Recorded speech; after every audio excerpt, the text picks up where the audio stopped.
자, 시작해 보도록 하겠습니다.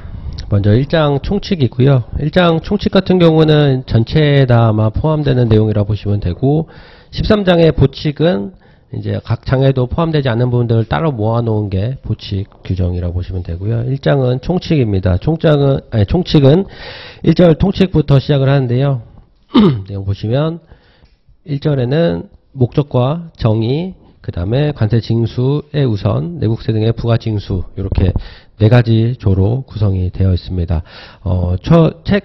절이나 관에 보면 항상 그 절과 관에 어떠한 법조문들이 해당되어 있는지 이런 식으로 표로 들어가 있어요. 그래서 이제 표 내용 보시면 내가 지금 관세법의 어느 부분을 보고 있구나 라는 정도 파악이 되실 것 같고, 관세법 양이 워낙 방대하다 보니까 하다 보면 내가 어떤 부분을 하고 있는지 좀 헷갈리는 부분들이 생깁니다. 그리고 알고는 있는데 그게 과연 7장 보세구역에서 봤던 건지 9장 통관 부분에서 봤던 건지 헷갈리는 부분들이 생길 수가 있거든요. 그래서 항상 중간에 이런 거 박스 보시면서 내가 지금 어디를 보고 있구나 정도 기억을 해주시는 거는 필요할 것처럼 필요하다고 말할 수가 있습니다.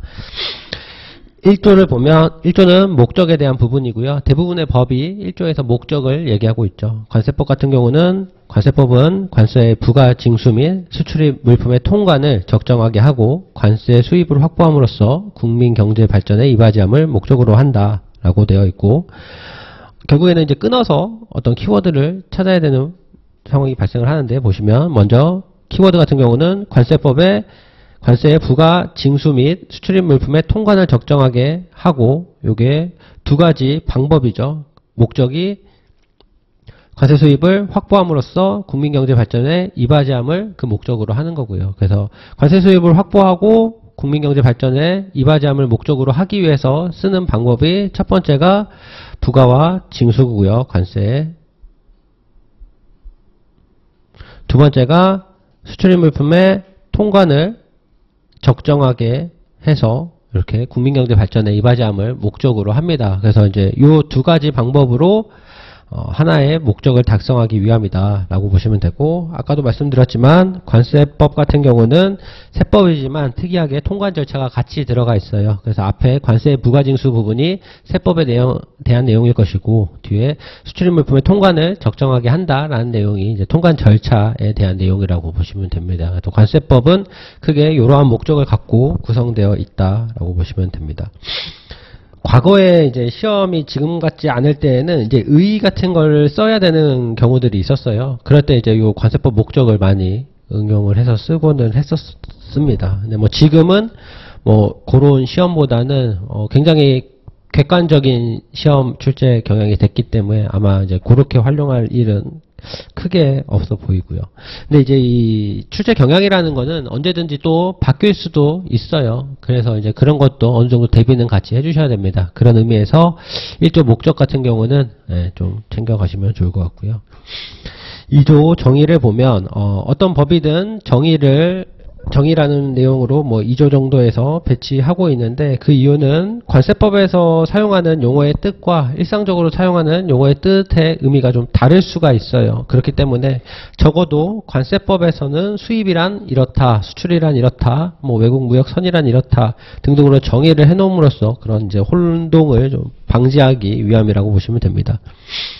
그래서 1호의 수입을 먼저 보면요. 수입은 외국 물품을 우리나라에 반입하거나 우리나라에서 소비 또는 사용하는 것을 말합니다. 그래서 이게 크게 소입이라고 보시면 되는데, 키워드가 우리나라에 반입하고요. 그 다음에 소비 또는 사용하는 것.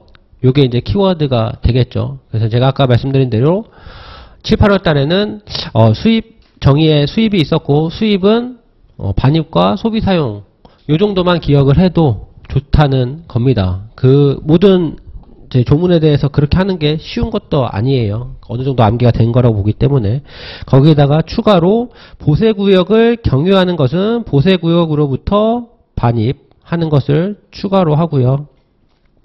그 다음에 소비 사용도 소비 사용에 우리나라의 운송수단 안에서의 소비 사용을 또 포함하고요.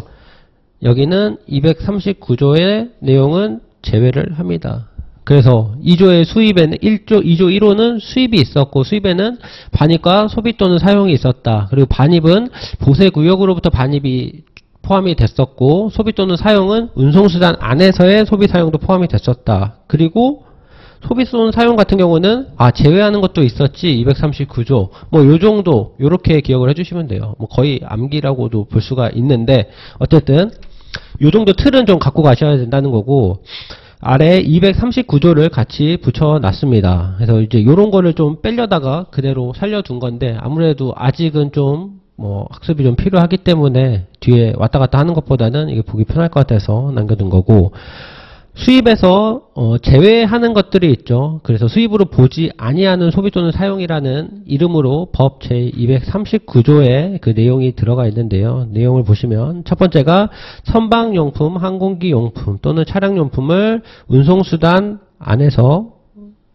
그 용도에 따라 소비 또는 사용하는 것은 소입으로 보지 않겠다. 그래서 관세법에서 정한 내용대로 정당하게 썼기 때문에 그거는 소비 사용이 되지 않는다라고 보면 될 것 같고 두 번째는 선박용품, 항공기용품 또는 차량용품을 세관장이 정하는 지정보세구역에서 출국심사를 마치거나 우리나라에 입국하지 아니하고 우리나라를 경유하여 제3국으로 출발하는 자에게 제공하여 그 용도에 따라 소비 또는 사용하는 경우 여기서 키워드는 이렇게가 되죠. 가운데 출입국 관리법에 따라 출국심사를 마치거나 경유하여 제3국으로 출발하는 자 요게 이제 환승하는 사람을 말하는 거죠. 환승하는 사람을 여기 길게 풀었다고 보시면 되고 어쨌든 키워드는 세관장이 정하는 지정보세구역에서 그 용도에 따라 소비 사용한 경우에는 그 경우에는 수입으로 보지 아니하겠다라는 거라고 이해를 해주시면 됩니다. 그래서 제가 기본 강의 때 설명을 드렸던 게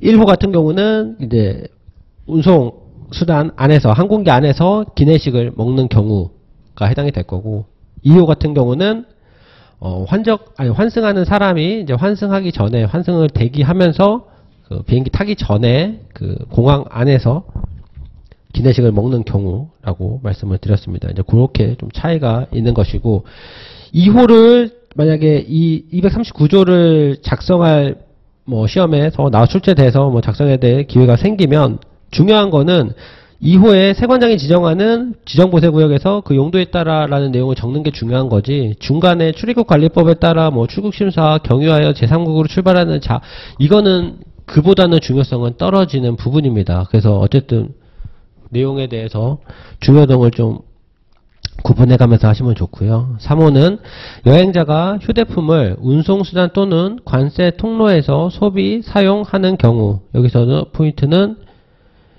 휴대품이고요. 여행자가 휴대품을 운송수단 또는 관세 통로에서 요 내용이 키라고 보시면 됩니다. 그래서 여행자가 휴대품을 운송수단 또는 관세 통로에서 적법하게 소비 사용했기 때문에 요거는 수입으로 보지 않겠다. 만약에 이거를 수입으로 보게 되면 여행자가 휴대품을 운송수단 관세 통로에서 소비 또는 사용할 때 매번 수입 신고를 해야 된다는 거예요. 말도 안 되는 경우죠. 그렇기 때문에 수입으로 보지 않는다는 거고 요거 좀 편집에 오타가 있었던 것 같은데 여기서 이제 엔터가 들어가야 됩니다. 그래서 4호는 관세법에서 인정하는 바에 따라 소비 사용하는 경우 요 정도는 이제 소비 사용으로 보지 않겠다. 이게 이제 기타 규정 같은 건데 1호부터 4호까지는 만약에 기술할 내용이 있다면 배점이 똑같습니다. 그래서 이제 4호처럼 관세법에서 인정하는 바에 따라 소비 또는 사용하는 경우는 이제 이런 거는 놓치면 좀 많이 아깝죠. 그래서 이런 것도 가져가셔야 되는 부분인 거고.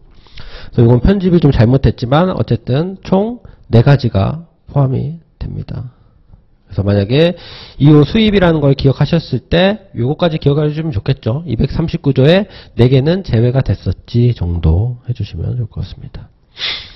더하기로 240조에 이제 수입의 의제를 같이 붙여놨는데요. 같이 보시면 다음 각호 어느 하나에 해당하는 외국 물품은 관세법에 따라 적법하게 수입된 것으로 보고 관세 등을 따로 징수하지 아니한다. 239조는 수입 또는 사용으로 보지 아니하는 거고 240조 같은 경우는 수입으로 봐줄게입니다. 의제라는 말 자체가 해당되지 않지만 그런 걸로 봐줄게라는 거죠. 그래서 보면 최신 관서가 수취인에게 내준 우편물, 이 법에 따라 매각된 물품, 몰수된 물품, 통고 처분으로 납부된 물품, 국고에 귀속된 물품, 추징된 물품, 몰수에 가름하여. 이제 이런 것들은 적법하게 수입된 것으로 보고, 즉 수입 통관 절차를 거친 것으로 보고 관세 등을 따로 징수하지 아니한답니다. 그래서 뭐 일례로 1호 같이 뭐 우편물 같은 경우도 매번 관세를 징수한다는 것 자체가 말이 안 되죠. 우편물이 하루에 유통량이 얼마나 많은데.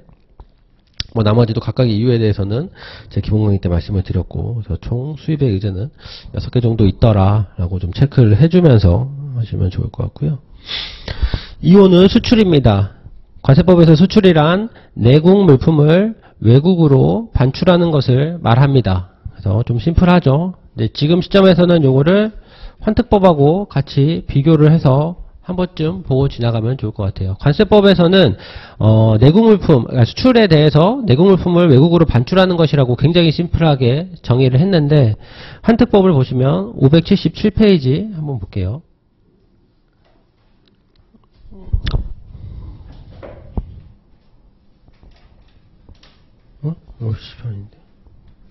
570페이지가 아니고 맞네요. 577페이지 보시면 법 4조에 환급대상 수출 등이라고 있죠. 환특법에서는 그 수출의 정의를, 환특법에 해당하는 수출의 정의를 굉장히 디테일하게 정했습니다. 그래서 총 4가지로 구성이 되어 있고, 거기에 해당하는 시행 규칙까지 이제 붙여서 보셔야 되는데, 먼저 1호가 관세법에 따라 수출 신고가 수리된 수출인 거고, 대신 무상으로 수출하는 것에 대해서는 아래 7가지의 경우에 한해서 그것도 환특법에서는 수출로 봐주겠다라는 내용. 2호 같은 경우는 우리나라 안에서 외화를 획득 판매하는 판매공사인데, 그 중에서도 요 5가지에 대해서는 우리나라 안에서 외화를 획득하는 판매 또는 공사라도 수출로 봐줄게. 환특법상. 3호 같은 경우는 이제 관세법에 따른 보세구역 중 기재부를 정하는 요 4가지 구역과, 두 번째 자유무역 지역의 입주업체에 대한 공급은 우리나라 안에서 했더라도 얘는 수출로 봐줄게. 4호 같은 경우는 그 밖에 요 2가지 뭐 선박이나 항공기에서 쓰는 것들에 대해서는 요것도 수출로 봐줄게. 그래서 환특법과 관세법의 수출에 대한 정의는 굉장히 다릅니다. 관세법이 굉장히 심플하게 내국 물품을 외국으로 반출하는 것 자체를 수출 물품으로 봤다면, 환특법에서 정하는 수출은 달라요. 그래서 환특법에서는 제 강의 시간에도 말씀드렸지만 요 수출 대상을 명확하게 기억하고 있는 게 가장 중요합니다. 더하기 시행 규칙의 내용까지 반드시 숙지를 하셔야 되는 부분이고, 이제는 공부하실 때 관세법 수출을 보면 환특법의 수출도 같이 한번 이렇게 보면서 회독을 좀 늘리는 방향으로 가야 돼요. 그래서 같이 옆에다가 뭐 vs 뭐 환특법 적어주셔도 되고, 그래서 좀 다르게 정하고 있더라 정도 기억하시면 될 것 같습니다.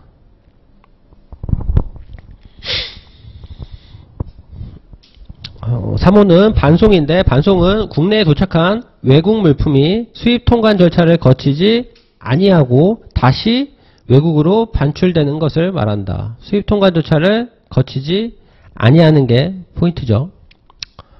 그래서 반송 같은 경우는 뭐 설명을 드리면, 물건이 우리나라에 들어오고 통관을 한 다음에 수입이 되면 요게 이제 수입이죠. 근데 이제 반송은 보세구역에 들어왔다가 통관 안 하고 그대로 반출 나가는 것, 요걸 반송이라고 합니다. 그래서 반송은 수입 통관 절차를 거치지 아니한다는 표현이 반드시 들어가야 된다라고 보시면 되고, 요 수출, 반송, 1호의 수익 같은 경우는 저기 9장 통관 쪽에서 또 응용해서 나올 수는 있겠죠. 관세법의 정의를 하나의 꼭지로 해가지고 뭐 한 2점 배점, 1점 배점으로 해서 같이 나올 수도 있는 부분입니다. 그래서 내용 보시고, 관세법 240조에는 수출 또는 반송의 의제라고 해서 외국으로 발송한 우편물에 대해서는 이 법에 따라 적법하게 수출되거나 반송된 것으로 본다라고 해서 수출, 반송의 의제를 정하고 있습니다. 그래서 우편물을 일일이 다 수출 신고하고 반송 신고를 할 수 없기 때문에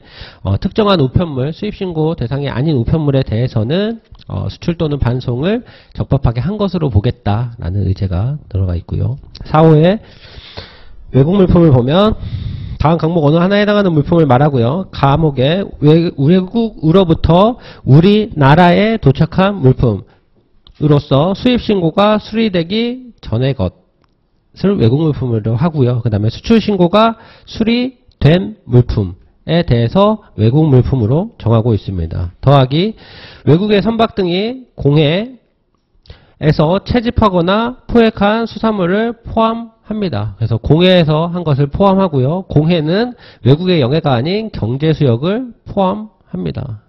그래서 자, 이제 이런 거에다가 동그라미를 치는 이유는 이런 게 있었지 정도만 기억을 해달라는 의미에서 말씀드립니다. 그래서 외국으로부터 우리나라에 도착한 물품으로서 수입신고가 수리되기 전의 것, 요것은 외국 물품인데 공해에서 채집하거나 포획한 수산물을 포함하고요. 그 공해에는 외국의 영해가 아닌 경제수역을 포함한다는 것 같이 넣어주시면 되고, 수신과 수리된 물품은 당연히 외국 물품이 될 것이고, 교재를 보면은 괄호 내용이 좀 작게 나오긴 했어요. 근데 작다고 해서 중요하지 않다는 게 아닙니다. 법에서는 괄호 내용도 굉장히 중요해요. 그 단서들이 되는 거기 때문에. 그래서 글씨 크기를 떠나서 좀 중요하게 같이 좀 봐주시고요.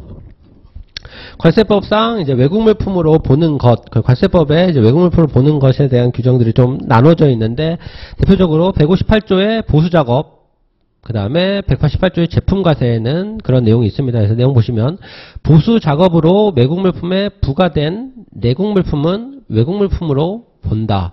보수작업할 때 외국 물품에 부과된 내국 물품을 외국 물품으로 보지 않으면 그 보수작업을 할 때 예를 들어서 뭐 스티커나 태그가 있겠죠. 그런 스티커 태그는 또 별도 신고를 해야 된다는 거예요. 뭐 그 자체가 굉장히 불합리한 거죠. 그러니까 보수작업으로 만약에 수입신고 수리되기 전에 외국 물품에다가 우리나라에서 태그와 스티커를 만들어서 붙였다면 그거는 같이 외국에서 들어온 걸로 봐줄게 라는 내용인 거고, 188조는 외국 물품이나 외국 물품과 내국 물품을 원료로 하거나 재료로 하여 작업을 하는 경우 그로서 생긴 물품은 외국으로부터 우리나라에 도착한 물품으로 본다. 보세공장에서 이제 원료과세와 제품과세에 대한 내용이 있죠. 원료과세는 들여오는 보세공장에 들여오는 원료에 대해서 과세를 하는 것이고, 제품과세는 그러한 원료들로 만든 완성품인 제품에 대해서 과세를 하는 게 제품과세입니다. 그래서 외국 물품이나 외국 물품과 내국 물품을 원료로 하거나, 보세공장에서는 외국 물품만 갖고도 할 수 있지만 내국 물품을 포함해서 할 수도 있죠. 그러한 경우에는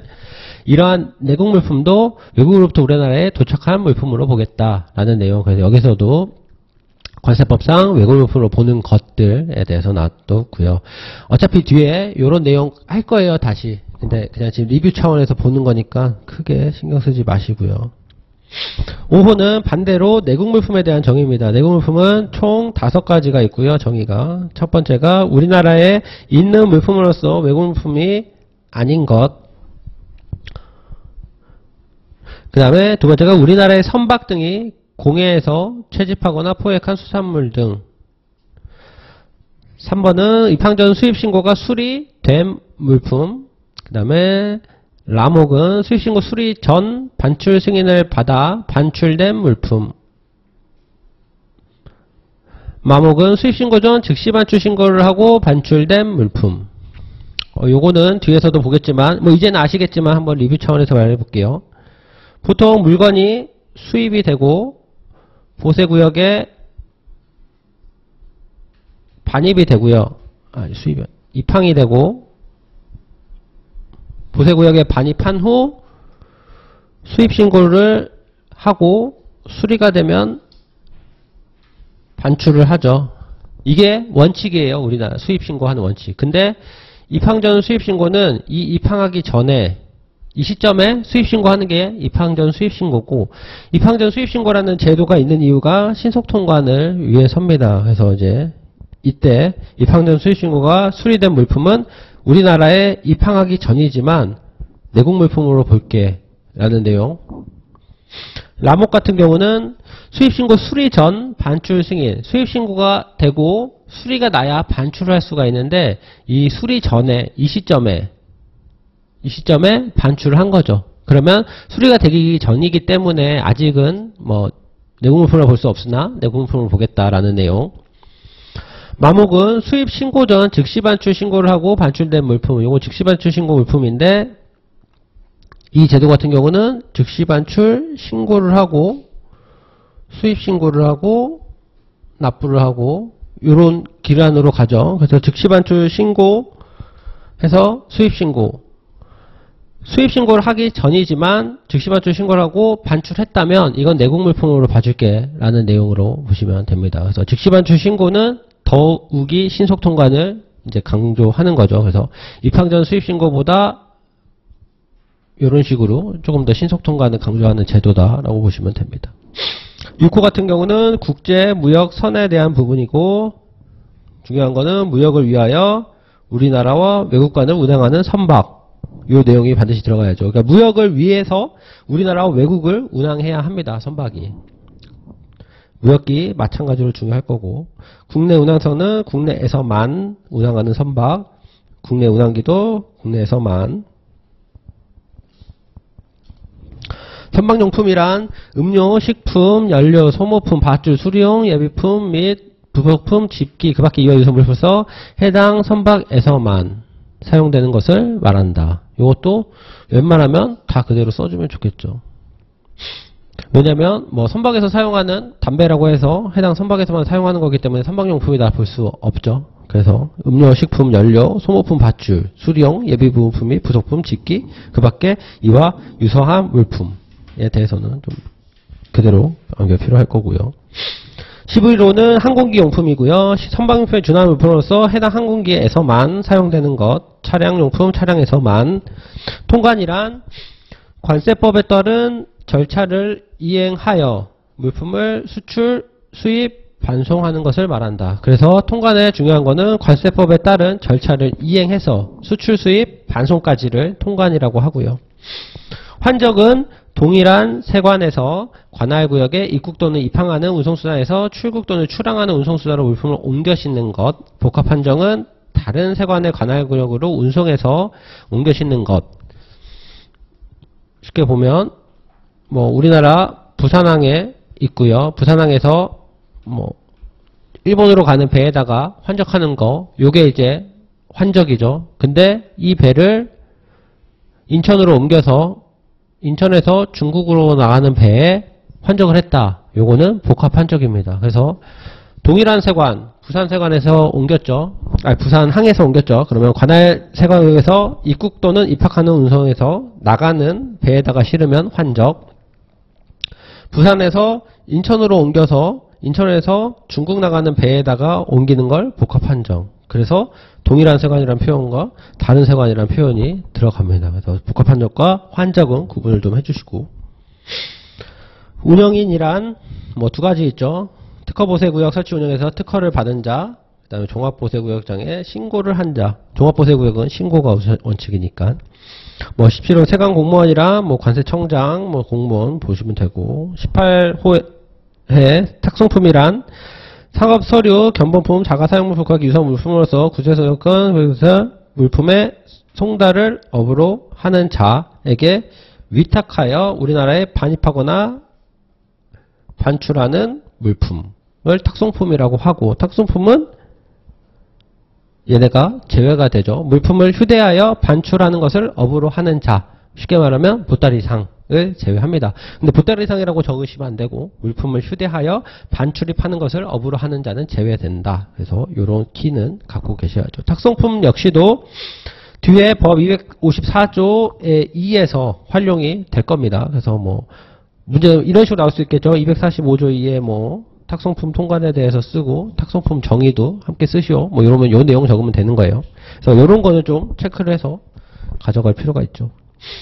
19호의 전자상거래 물품이란 사이버몰 등을 통하여 전자적 방식으로 거래가 이루어지는 수출입 물품을 말한다. 그래서 키워드는 사이버몰 통해서 전자적 방식으로 거래가 이루어지는 수출입 물품을 말한다. 그래서 이게 키워드가 될 거고요. 20호가 관세 조사에 대한 부분이고요. 관세 조사는 과세 표준과 세액을 결정 또는 경정하기 위하여 방문 또는 서면으로 납세자의 물건을 조사, 통합하여 조사하는 것 포함하는 것을 말한다. 참고로 그 제 교재에 이탈릭체로 약간 누워있는 것들은 올해 개정이 된 사항이에요. 그래서 그것도 조금 비중을 같이 보세요. 개정이 되면 바로 나온다기보다는 보통은 그 후년이나 뭐 그렇게 나오는 것 같더라고요. 그래서 올해 개정된 사항은 내년 시험에 뭐 키가 될 수도 있습니다. 덤핑 같은 경우도 올해 출제가 됐었죠. 3장에서 됐었는데 덤핑도 올해 개정이 굉장히 많이 됐었어요. 물론 개정된 내용이 나오진 않았지만 어쨌든 뭐 그런 식으로 개정이 되면 그 다음 해에도 출제가 될 수 있다라는 거 체크를 해주시고, 만약에 동차를 분들이 있다면 과감하게 그런 분들은 좀 조절을 해야겠죠. 올해 출제된 부분을 좀 과감하게 좀 안 본다던가 하는 식으로 좀 선택적인 뭐 공부가 좀 필요할 겁니다. 그래서 2조 정의에 대해서 봤고요. 2조 정의 같은 경우는 단독적으로 2조 정의에 대해서 작성하시오라는 내용은 문제는 출제되지 않을 가능성이 높아요. 다만 다른 문제 하나의 꼭지로서는 나올 수도 있다. 그래서 탁송품이나 수출, 수입, 반송에 대한 정의 정도, 제가 아까 말씀드린 부분에 대해서는 체크를 꼭 해주시고 넘어가야 됩니다. 이런 부분들은 아마 다들 놓치지 않고 쓸 거거든요. 그리고 뭐 20호의 관세 조사 같은 경우도 5장에서 같이 나올 수가 있겠죠. 그래서 같이 봐주시고. 3조는 이제 관세 징수 우선에 대한 부분인데, 사실 관세를 납부해야 되는 물품 같은 경우는 관세를 납부하지 않으면 반출이 되질 않아요. 그렇기 때문에 다른 채권에 비해서 우선할 수밖에 없습니다. 그럼에도 불구하고 이러한 조항이 있는 것은 1항은 관세를 납부해야 하는 물품에 대해서는 다른 조세, 그 밖에 공과금, 채권에 우선해서 관세를 징수합니다. 이 말의 의미는 예를 들어서 보세구역에 1000만원짜리 물건이 있고 이게 관세가 600, 그 밖에 다른 조세, 공과금, 채권이 600이 있다라고 하면 먼저 1000만원 중에서 600 납부하고 나머지 400을 가지고 다른 조세나 그 밖에 공과금 채권에 관세를 징수한다는 의미에서, 그래서 관세를 납부해야 되는 물품 중에서는 관세가 최우선 권한이 있습니다. 그리고 관세를 납부해야 되는 물품이 아닌 재산 같은 경우에는 국세 징수의 예에 따라 관세를 징수하는 경우 강제 징수의 대상이 되는 해당 관세를 납부해야 하는 물품이 아닌 재산인 경우에는 우선순위는 국세기본법에 따른 국세와 동일하다. 여기서 키는 강제 징수의 대상이 해당 관세를 납부해야 되는 물품이 아닌 재산인 경우에 해당이 됩니다. 그래서 이 내용 같이 보시면 되고요. 그래서 관세는 납부해야 되는 물품에 대해서는 다른 조세, 그 밖에 공과금, 채권에서 우선해서 관세를 징수하고요. 만약에 강제 징수 대상이라면 국세기본법과 관세와 동일합니다. 그 다음에 관세를 납부하는 물품이 아닌 재산인 거죠. 보시면 되고. 4조는 내국세 등의 부가 징수에 대한 부분입니다. 그래서 관세법을 최우선으로 적용하겠다 라는 내용인데, 4조가 있는 이유는 하나의 과세 물건에 대해서 여러가지 관세와 내국세의 부가 징수 절차가 다르면 굉장히 혼란스럽겠죠. 그렇기 때문에 과세 물건에 대해서는 관세법을 적용한다, 우선해서 적용한다, 다른 법보다는 라는 내용이라고 보시면 되고, 이게 징수행정의 비효율성을 증대시키기 때문에 관세법을 우선해서 적용한다는 내용. 그래서 수입물품에 대하여 세관장이 부가 징수하는 부가가치세, 지방소비세, 담배소비세, 지방교육세, 개별소비세, 주세, 교육세, 교통에너지 환경세, 농어촌 특별세의 부과, 징수, 환급 등에 대하여는 이러한 법의 규정이 관세법 규정이 상충되는 경우에는 관세법의 규정을 우선하여 적용합니다. 그래서 제품에 부가가치세도 있을 수 있고 지방소비세, 담배소비세가 있을 수가 있어요. 그러면 이 제품에 대해서 부가가치세는 부가가치세법을 따르고 지방소비세는 지방세법을 따르는 게 아니라 관세법을 따라서 가겠다라고 법에서 정해준 거예요. 나중에 혼동이 있을 수가 있으니까. 여기 부가가치세부터 농어촌 특별세까지는 제가 체크를 한 이유는 요거는 그대로 다 체크를 하셔야 되는 부분입니다. 여러 가지 이유가 있는데, 예를 들어서 환특법 같은 경우는 부가가치세나 지방소비세, 담배소비세, 지방교육세는 해당이 되지 않아요. 그래서 환특법 같은 경우에는 환급을 할 때 부가가치세와 관세는 별도로 환급을 합니다. 그래서 어떤 법을 관세법이 우선 적용하느냐, 그리고 어떤 법이 해당되느냐는 굉장히 중요하기 때문에 요거는 다 체크를 해주셔야 되고요. 요것도 VS 환특법 이라고 적어 두시고 페이지를 575페이지를 한번 보면 자, 첫 시간이니까 좀 이런 거 볼게요.